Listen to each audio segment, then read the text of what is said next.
정확하게 뇌졸중이 뭔가에 대해서 좀 얘기를 해주십시오, 교수님. 예, 그러니까 뇌졸중이라는 말이 단어가 참 이상하죠. 그렇죠. 예. 그러니까 뇌졸이 뭐 이렇게 쓰러진다라는 건지 중이라는 말로 끝나는 의학 질병명은 이거 하나밖에 없어요. 없습니까? 예, 이거 하나밖에 없어요. 그런데 이제 뇌졸증이라고 헷갈리시는 분들이 많은데 뇌졸은 졸지에 뭐 갑자기 중은 약간 뭐 적중한다 뭐 이런 의미할 때 타격을 받는다 때린다 이런 뜻이거든요. 그래서 뇌가 갑자기 타격을 받는 병이다라는 뜻입니다. 뇌가 갑자기 타격을 받는 병이 뇌졸중이거든요. 네네. 뇌경색, 뇌출혈 이게 다 뇌졸중에 포함이 되는 겁니까? 예, 그러니까 뇌졸중을 두 가지로 나눌 수가 있고요. 혈관이 갑자기 막혀서 뇌의 일부분이 죽는 바람에 생기는 걸 뇌경색, 혈관이 갑자기 터져서 생기는 걸 뇌출혈, 둘을 합쳐서 뇌졸중이라고 하고요. 두 가지만 있습니다. 이게 저 드라마 속에서나 이렇게 가끔 뒷목을 잡으시는 게 이게 좀 약간 아니 이것들이 정말 여보 괜찮아? 이까지 게 뭔데? 누가 읽어줘? 어머 왜 이래? 예, 그거는 아닌 경우가 많죠, 사실은. 아니에요? 예, 예. 드라마는 너무 많이 남용되죠, 사실은. 왜냐면 사실 저도 부끄럽지만 용기 내서 얘기해 봅니다. 저는 사실 선생님을 되게 뵙고 싶었거든요. 아 그래요? 네, 저는 병명이 있어요, 제가. 뭐가 있습니까? 3년 전에 받은 소견이거든요. 뭡니까? 네. 뇌경 동맥 예. 눈분절이. 예. 뇌경동맥 눈분절에 이게 꽈리형으로 이렇게 좀 부풀어져. 예, 있거든요. 뇌 동맥류라고 하는 거고요. 뇌출혈을 이제 둘로 나눌 수가 있습니다. 뇌 안에서 터지는 뇌출혈, 뇌실질출혈. 그다음에 뇌 바깥에 있는 큰 동맥이 터지는 걸 지주막하 출혈이라고 합니다. 근데 이 뇌동맥류가 지주막하 출혈의 가장 큰 원인이죠. 혈관벽이 좀 약해지면서 풍선처럼 이렇게 부풀어 오른 거를 맞아요. 동맥류, 동맥꽈리 그렇게 부릅니다. 네, 근데 맞아요, 그게 맞아요. 이제 부풀어온 채로 끝나는 게 아니고 나이가 들면서 이렇게 파열될 수가 있는데 평상시 건강검진에서 그게 발견되면 그걸 미리 폐쇄하는 시술이나 수술을 권장하기도 합니다. 너무 무서웠던 게 저한테 뭐라고 얘기를 하시냐면 진짜 진지하게 그러시는 거예요. 지금 조세호 씨가 갑자기 나가서 걷다가 갑자기 쓰러져도 이상하지 않을 병이다 이렇게 말씀을 하시더라고요. 네네. 이것뿐 아니라 모든 뇌졸중은 갑자기 발생하는 게 아주 특징이죠. 동맥류는 굉장히 또 위험할 수 있는 거고 터지지 않으면 그대로 사는데 파열되면 사망할 수 있거든요. 그러니까요. 그러니까 그걸 가만히 뒀을 때 대가가 굉장히 참혹하죠, 사실은. 이게 근데 그 뇌졸중 참 이게 뭐 질병이라는 게 워낙 원인이 다양하기 때문에 근데 이게 왜 생기는 겁니까 이게? 동맥경화증이라는 것 때문에 생기는데 혈관 안에 지질이 쌓여서 혈관벽이 지저분해지고 안쪽으로 파고드는 그 혈관이 좁아지는 현상을 이제 동맥경화라고 하는데요. 동맥경화도 갑자기 생기는 게 아니라 여러 위험 요인들이 조절되지 않고 몸에 오랫동안 축적될 때 생깁니다. 그 대표적인 요인들이 고혈압, 네. 당뇨, 고지혈증, 담배, 술은 조금 애매하지만 저희들이 환자분들에게 이 5가지를 가장 기본적으로 얘기를 하죠. 고혈압이나 당뇨, 고지혈증이 잘 조절되지 않은 채로 5년, 10년, 길게 20년까지 가게 되면 몸 혈관 전체가 이제 동맥경화들이 진행되게 되는데 그 중에서 뇌동맥이 심해서 갑자기 그 혈관이 막히거나 한 일이 생길 때 그때 뇌경색이 오는 거죠. 그러니까 네네. 음식 관련 그리고 건강 관리 이게 네. 굉장히 좀 중요하다는 얘기군요. 고혈압과 당뇨가 있을 때 잘 하면 되죠. 평상시 너무 그렇게 또 그럴 필요는 없나요? 예, 대부분 이제 외래 오시면 너무들 많이 이제 뭘 먹어야 되냐, 뭘 안 먹어야 되냐. 나는 17년 동안 닭고기를 먹지 않았다. 뭐 잘했냐, 뭐 이렇게 보고 17년 동안 닭고기를 먹지 않았다. 그 진짜 예, 아, 나 잘하고 있는 거냐? 네. 예. 칭찬받아. 나 치킨 안 먹고 있는데 그렇게까지 막 극단적으로 네. 그럴 필요는 없고. 네, 오늘 당장 드시라고 그랬죠. 그래야 된다. 그러면 좀 그것까지 뇌졸중 아까 좀 얘기를 했지만 이게 전조 증상이 어떻습니까? 뇌졸중이 올 때 흔한 증상이 편마비라고 해서 한쪽 팔다리가 마비되거나 발음이 잘못 나오거나 이제 어지럽거나 물체가 2개로 보이거나 한쪽이 안 보이고 이런 증상이 있습니다. 근데 전조 증상은 그런 증상이 생겼다가 귀신같이 딱 없어집니다. 없어져요. 예, 한 5분, 10분 내로 없어져 버려요. 그러면 이제 내가 꿈을 꿨나? 아니면 이게 지금 내가 착각한 건가? 졸렸나? 뭐 이렇게 착각하실 수가 있어요. 근데 그건 혈관이 막혔다가 혈전이 막혔다가 몸이 뭔가 혈전 용해 성분 때문에 뚫린 거거든요. 갑자기 혈액이 다시 들어가니까 좋아진 거란 말이에요. 근데 동맥경화가 같은 그 위험병들은 현재 그대로 가지고 있기 때문에 재발할 가능성이 엄청나게 높습니다. 그냥 그분은 증상이 생겼다가 풀리면 당장 응급실 오셔야 돼요.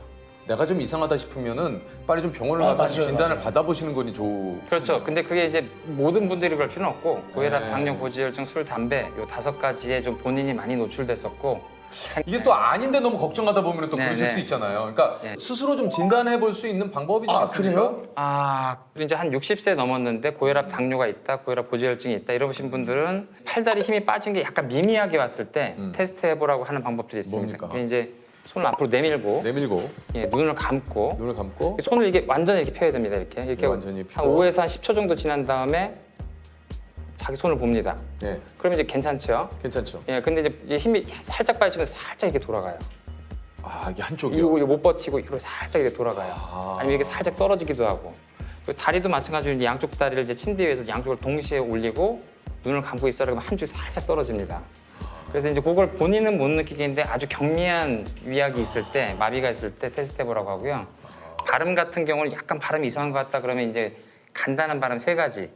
맘마, 랄라, 가가 3가지 해봅니다. 그게 이제 발음이 뭉개지면 이 환자 구음장애, 발음장애가 있다. 아, 맘마, 맘마, 가가, 랄라, 갈라. 예, 맘마가 이제 입술에서 나는 소리고요. 맘마 랄라는 맘마. 경국에서 나는 소리고 랄라 가가는 이제 연국에서 나는 소리니까 그 3가지를 간단하게 빨리 테스트 해보는 거죠. 아 여기 또 이제 테스트 또 하나가 뭐가 있습니까? 얼굴 찡그림을 하라고 합니다. 사실은 얼굴이 보통 약간 비대칭이라서 사실 뇌졸중이 생겼을 때 얼굴 찡그림 좀 확실하거든요. 그래서 이 해보라고 했을 때 이걸 당기지 못하게 착 쳐지시는 분들이 많이 있어요. 뇌졸중이 생기면. 그래서 이제 이쪽이 쳐졌을 때 이쪽에 마비가 있다. 그럼 이쪽에 뇌졸중이 생겼을 가능성이 있다라고 생각을 하죠. 네, 대칭입니다. 예. 네, 네 대칭. 뭐 뇌졸중을 또 예방하는 거 이게 요거 좀 네. 예방할 수 있다 하는 거 좀 있습니까? 암이라는 병은 다른 예고 없이 그 암이라는 병이 갑자기 생기고 찾아오지만. 감염도 갑자기 찾아오는 거지만 뇌졸중은 합병증입니다. 고혈압이나 당뇨, 고지혈증 이런 게 오랫동안 축적이 돼서 계속 혈관에 스트레스를 줄 때 동맥경화가 생기는 거니까 사실은 고혈압하고 당뇨 같이 아주 진단하기 쉬운 이 질환을 평상시에 잘 진단하는 게 굉장히 중요하죠. 고혈압 사실은 진단이 너무 쉬워요. 평상시 집에서 팔뚝혈압계로 혈압을 자주 재보시기만 하면 140에 90을 넘는 게 조금 흔하다. 그럼 고혈압일 가능성이 높은 거고 당뇨 같은 경우는 1년에 한 번씩 피검사로 딱 한 가지만 그냥 하시면 됩니다. 그 당화혈색소라는 수치가 있는데요. 네. 6.0을 넘어가면 이제 당뇨될 가능성이 높아진다. 근데 고혈압이든 당뇨든 처음부터 갑작스럽게 심하게 나타나는 게 아니고 서서히 올라가거든요. 네. 서서히 올라갈 때 초기에 2가지를 잘 잡으면 그대로 갑니다, 사실. 사실 혈압이 200이 돼도 본인은 모르거든요. 계속 모르고 있다가 그걸 수년, 수십 년 살다가 나중에 혈관이 완전히 심한 동맥경화 된 상태에서 발견되거나 더 심하게는 혈전이 생겨서 막혀서 불구가 된 상태로 이제 병원에 오시게 되는 경우가 굉장히 많은 거죠. 그러니까 이제 평소에 잴 수 있는 이 고혈압, 이 혈압만 재도 네. 이것을 평소에 관리를 잘하면 네. 뇌졸중은 걱정을 안 해도 될 것 같다. 그렇죠. 거의 네. 걱정을 안 해도 되죠. 근데 뇌졸중이 병 중에서 그래도 좀 희망적인 부분은 처음 발생했을 때가 제일 심합니다. 그 다음부터는 대부분 환자분 치료에 의해서 거의 다 나아져요. 좋아져요. 100% 좋아지는 사람도 있고 경미하게 좋아지는 사람도 있고 그대로 가는 사람도 있지만 처음 만났을 때가 제일 나빠요. 그래서 환자분들한테 제일 좋은 소식은 지금이 최악입니다. 이게 좋은 소식입니까? 어쨌든 내가 지금 최악이라는 소리인데 더 나빠지겠다. 내가 네. 그러니까 지금이 최악이니까 앞으로 나아질 만 네. 남았다. 지금부터 점점 좋아질 겁니다. 응급 상황을 대비해서 그 CPR을 우리가 평소에 배우잖아요. 그래요. 우리 경각심을 갖고 이걸 좀 배워야 되는 거 아닙니까? 선생님? 본인을 위해서는 쓸 수가 없지만 적어도 자기 가족을 보호하는 데는 정말 필요한 데다가 주위에 환자가 생겼을 때 그냥 어렴풋이 듣기만 한 걸로는 맞아요. 제대로 해줄 수도 없고 자신감이 없어서 들어갈 수도 없거든요. CPR 방법은 그렇게 특별한 건 없어요. 여보세요? 119에 신고 좀 해주세요.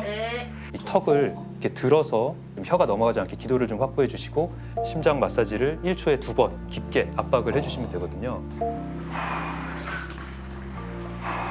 그것도 팔로 하는 게 아니라 어깨로. 하나, 어깨로. 둘, 어깨로, 하나, 어깨로. 둘 이렇게 이 가슴 니플이라고 하죠. 이 유두의 정중앙을 눌러주시면 됩니다. 갈비뼈가 부러지는 거는 제대로 하면 좀 피할 수 없는 경우가 많아요. 이제 우뚝하면은 이제 놀라지 마시고 멈추지 말아야 됩니다. 왜냐하면 그 쓰러지신 분은 밖에서 짜주는 것 외에는 지금 혈류가 도는 게 없는 거거든요. 그 혈류가 머리로 가서 뇌 손상이 오지 않도록 오지 않도록. 평생 불구로 사느냐, 그나마 일어나서 걸을 수 있느냐를 결정하는 굉장히 중요한. 굉장히 중요한 거군요. 네. 그럼 혹시 뭐 그냥 오해하지 마시고 진짜 실제로 니플이 조금 상대적 아래에 있는 사람도 똑같이 아니 왜냐면 이게 아니 이거 그냥 혹시 상대적으로 이게 그거에 맞추면 됩니까? 예. 그 손상이 없으시니까 이게 위험하다는. 정말 위급 과격해. 위급 상황에 대비를 해서 이게 좀 네네네. 정보가 중요한 거 아닙니까? 네네네. 네네. 그래서 정확하게는 흉골 정중앙 여기죠. 여기서부터 여기까지의 네, 정중앙. 중앙입니다. 그러니까 니플 위치에 속지 마시고 네, 그쵸. 흉골 정중앙을 찾으시기 정중앙 바랍니다. 이게 흉골의 중요한 정중앙. 거거든요.